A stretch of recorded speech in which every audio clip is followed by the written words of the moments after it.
behind him. The rest of the firm is back in the city, where they have been for 150 years. I can leave them to Lord Curtin, the chairman. We like to keep our distance. They certainly did. We were sitting 40-odd floors up above Canary Wharf, 3 miles to the east of the City of London. But your group makes 90% of Dekker Ward's profits? 95. Ricardo smiled. How do you do it? We're the best at what we do, he replied. By a long way. We dominate the market for Latin American debt. We lead-manage more bond issues for Latin American borrowers than our next 3 competitors combined. We trade more aggressively than anyone else on the street. We know everyone. If you want to borrow money, you have to talk to us. If you want to invest money, you have to talk to us. We made this market. It's ours, and there are big profits in it.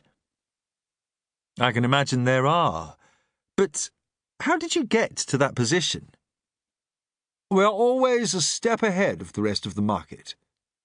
We spotted the opportunity before anyone else did. When Andrew Curtin brought me in 10 years ago, I think he just wanted to build up a profitable little sideline to the rest of the firm. I am sure he had no idea how big we'd become. Back in the 80s, when the rest of the world had written off Latin America, we were persuading people to invest again.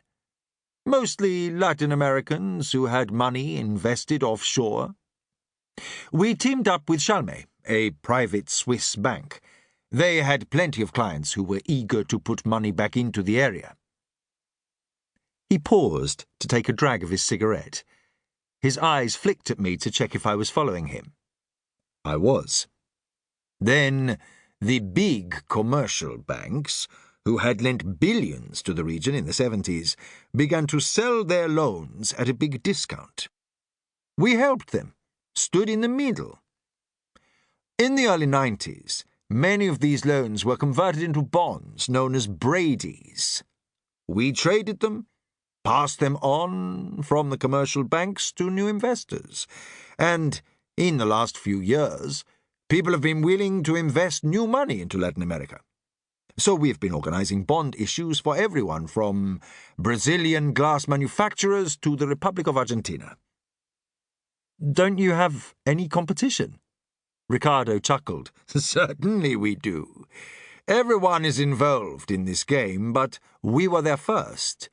We have all the contacts. We have the best people. If any other firm wants to lead a bond issue for a Latin American borrower, they know they have to invite us as a co-lead. Those are the rules.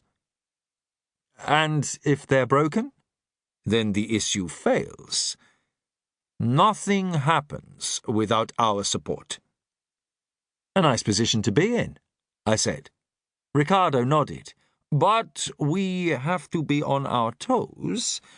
That's why I want to make sure we always have the best people in the market. Without that, we're nothing. I glanced out of the window of the little meeting room into the trading room behind, with its jumble of desks and equipment, and the men and women talking, dialing, staring at screens, milling around. The muffled murmur of all this action seeped in through the glass walls. I wondered what these people were doing, who they were talking to, what they were talking about. Numbers flickered on countless computer screens. What did they all mean?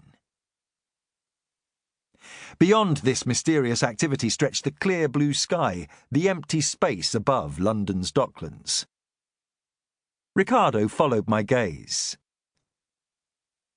They're young, smart, hard-working. They all have different backgrounds, from the Argentine aristocracy to a Romford comprehensive. There aren't many of us, but we're an elite. There's no room for passengers.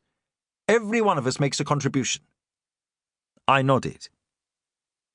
Ricardo was silent, waiting for my next question. What I really wanted to ask was, in that case, why the hell am I here? Instead, I settled on something a bit more intelligent. What about the emerging markets?